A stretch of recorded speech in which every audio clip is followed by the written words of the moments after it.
Welcome to the Learning Pines YouTube. We hope this video helps. You start now. Clear ripe fruit and open compost. Fruit flies breed fast, so remove food sources. Once done, set a vinegar trap by filling a jar 1/3 with apple cider vinegar and a drop of dish soap. Cover with plastic wrap and poke holes. Make a disposable cone trap from paper to funnel flies into a jar with bait. Also clean drains because larvae hide there. Pour boiling water to disrupt breeding. These first actions cut numbers quickly and stop reinfestation at the source. Next, focus where they reproduce.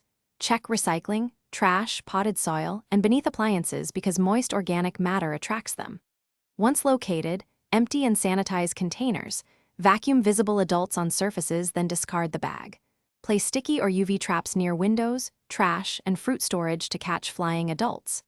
Treat drains with enzyme cleaner to remove organic film, then follow with 1/2 cup baking soda and vinegar to flush residues. These steps break the life cycle and reduce emergent adults over several days.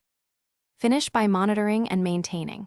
Check traps for 5 to 7 days and refresh bait every 48 to 72 hours. Make sure you continue removing food sources. If flies persist, re-inspect hidden drains, garbage disposals, appliance cavities, and even attic vents where adults hide.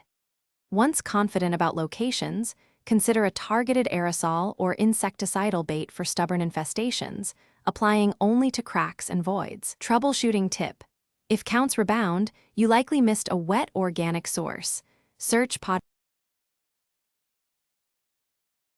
Thanks for watching. Consider subscribing if we helped you.